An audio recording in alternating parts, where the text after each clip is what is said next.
मैं अमरेश मिश्रा भार्गव आईएएस की इस क्लास में आपका स्वागत करता हूं।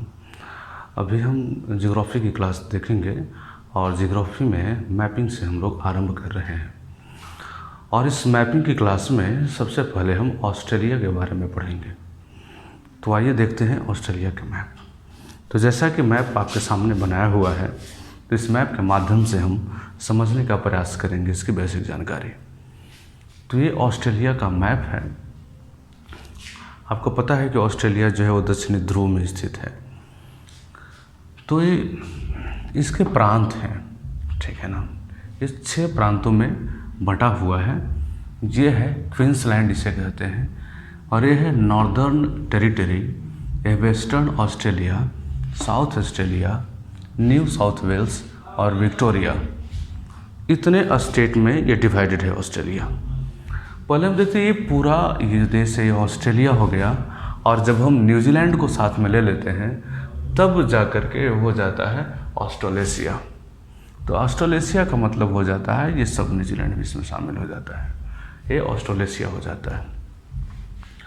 अब हम देखते हैं कि इसमें प्रमुख डिजर्ट मरुस्थल कौन कौन से हैं।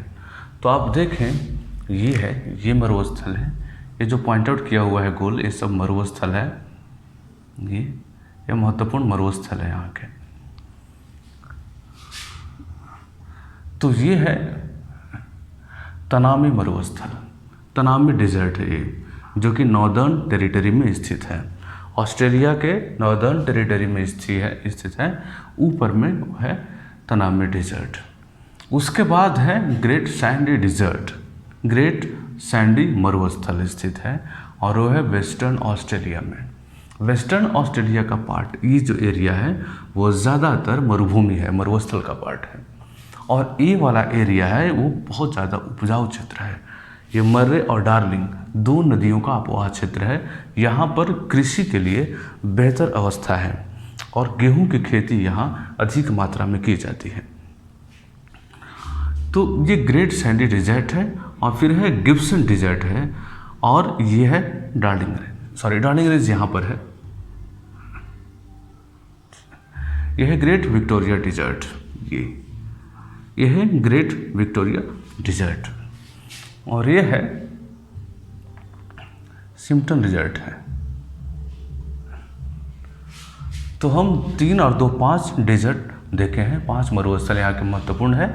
आपसे पूछा जाएगा डिजर्ट का नाम MCQ में आपसे ऑब्जेक्टिव प्रश्न पूछे जाते हैं कि कौन से डिजर्ट किस देश में स्थित है, तो आप उसका उत्तर दे पाएंगे।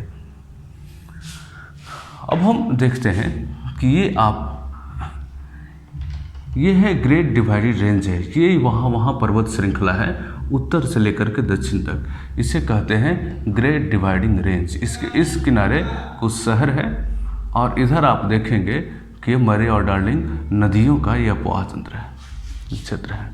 तो इधर खेती के लिए बेहतर स्थिति है। ये है ग्रेट बैरियर रीफ। ये ग्रेट बैरियर रीफ एक कोरल का है, चट्टान है, पूरा का पूरा कोरल रीफ है।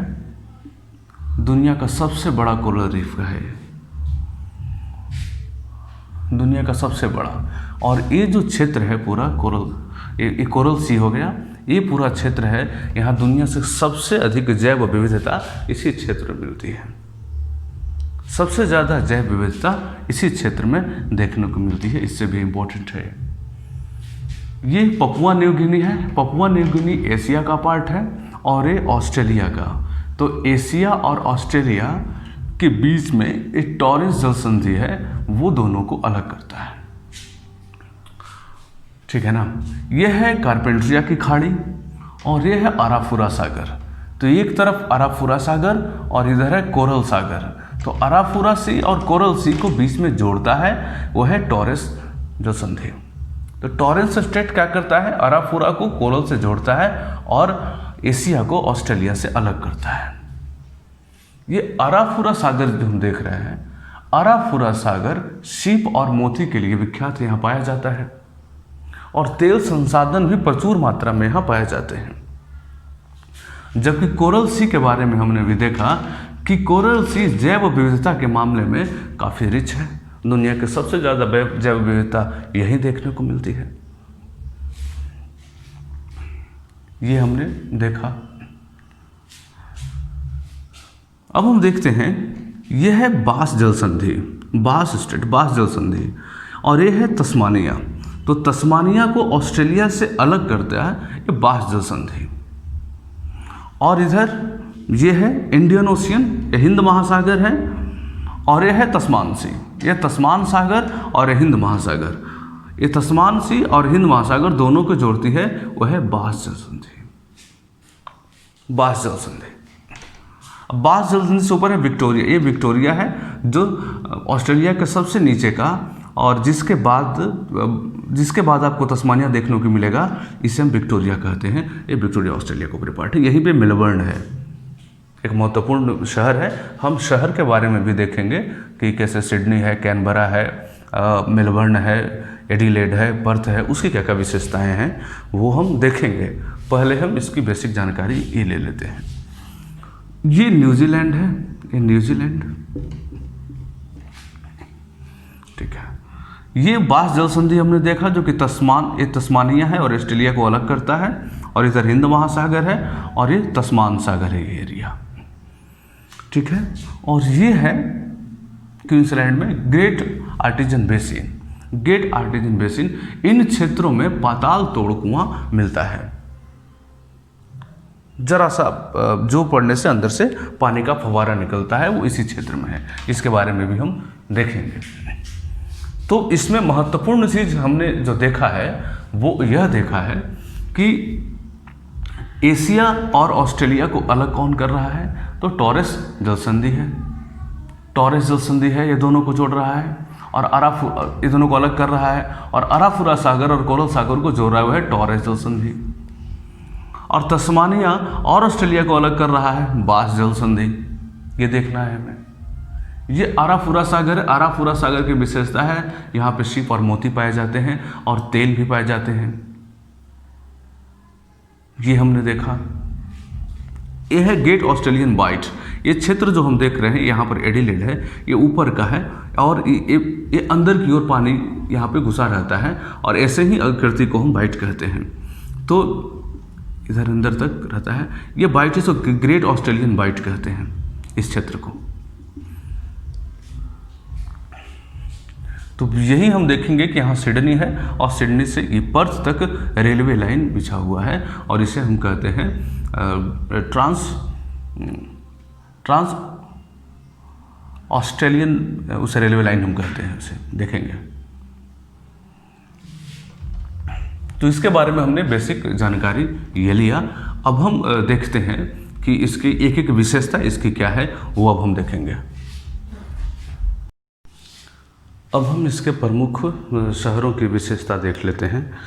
तो इसमें हम देखेंगे कि सबसे पहले हम देखते हैं कि ये जो ट्रांस कॉन्टिनेंटल रेलवे है वो पर्थ से लेकर एडिलेड और फिर एडिलेड से सिडनी, इसका मतलब अब पर्थ से सिडनी तक ये हो चुका है, जो यह दूसरी सबसे बड़ी ट्रांस कॉन्टिनेंटल रेलवे है दुनिया की, और ऑस्ट्रेलिया की सबसे बड़ी।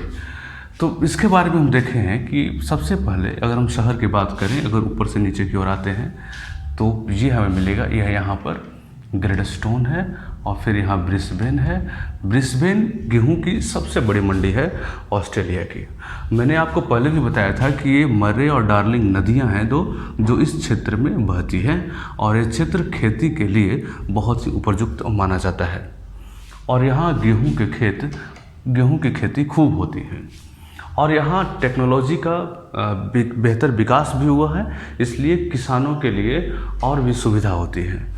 यहाँ पे जो अनाजों की बुआई होती है वो यहाँ पे अनाजों की बुआई ओवरक्राफ्ट से होती है, जैसे हेलीकॉप्टर होता है ना, तो ऐसे वहाँ से बुआई होती है ओवरक्राफ्ट से, और बीजों की छिटाई होती है खेतों में।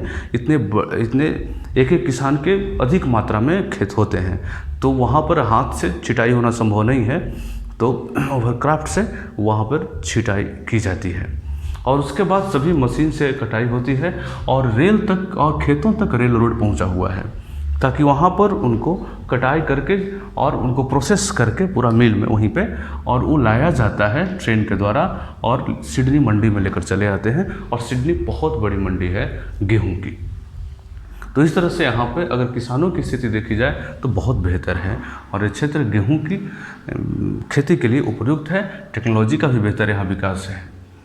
फिर हम देखते हैं और ऑस्ट्रेलिया का सबसे बड़ा नगर भी है ये सिडनी। इसके ऊपर एक यहाँ पे है न्यू कैसल, एक शहर है न्यू कैसल है जो ब्रिस्बेन के नीचे है और सिडनी के ऊपर है। तो ये न्यू कैसल है, वहाँ पर कोयले का भंडार है और इंडिया भी यहाँ से इंपोर्ट करता है कोयला।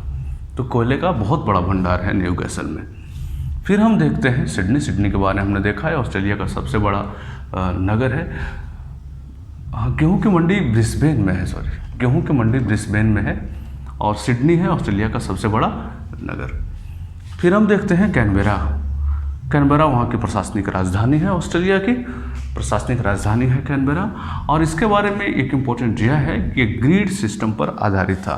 जैसे हम इतिहास में हड़प्पा के बारे में पढ़ते हैं कि हड़प्पा का जो नगर नियोजन था उसकी सबसे बड़ी विशेषता वही थी, नगर नियोजन ही था और वहाँ के शहरों को ग्रिड सिस्टम पर बसाया जाता था। तो पेरिस भी ग्रिड सिस्टम पर बसा हुआ है, ये कैनबरा भी ग्रिड सिस्टम पर बसा हुआ शहर है।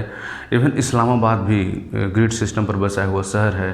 भारत में चंडीगढ़ ग्रिड सिस्टम पर बसा हुआ शहर है। तो ये इसकी विशेषता है। ये है मेलबर्न। मेलबर्न सैनिटेशन के लिए, सफाई स्वच्छता के लिए बड़ी मशहूर है और ये जो स्वच्छता की जो रैंकिंग होती है उसमें ये कई बार प्रथम स्थान पर आया है। और फिर एडिलेड है। यहाँ पर एडिलेड की विशेषता पहली तो यह है कि पर्थ से लेकर एडिलेड तक पहले एक ट्रांस कॉन्टिनेंटल रेलवे थी, अब ये सिडनी तक भी जुड़ चुका है। और दूसरी विशेषता यह है कि ऊन की सबसे बड़ी मंडी है यहाँ पे, ऊन। और हम देखते हैं पर्थ के बारे में, तो पर्थ ये है पर्थ के बारे में ऐसे कोई खास विशेषता नहीं है, लेकिन ऐसे समझ सकते हैं यहाँ पर कीट वगैरह काफ़ी बड़े बड़े होते हैं। जैसे पहले क्रिकेट वगैरह जब हुआ करता था तो वहाँ पर कीट के कारण खेल कई बार बाधित भी हो जाते थे। अब यहाँ पे दो सोने की खान हैं, कालगुरली और कुलगार्डी। ये दो सोने की खानें हैं, ये बहुत मशहूर है। हमेशा पूछा जाता है प्रश्न में कि ऑस्ट्रेलिया में सोने की जो खान है वो कौन कौन सी है, तो दो खाने इनके मशहूर हैं, कालगुरली और कुलगार्डी। ये हम देखेंगे। तो ये हमने देखने का प्रयास किया। तो आज के लेक्चर में हम इतना ही, बाकी हम अगले लेक्चर में और इसके बारे में जानेंगे। Thank you.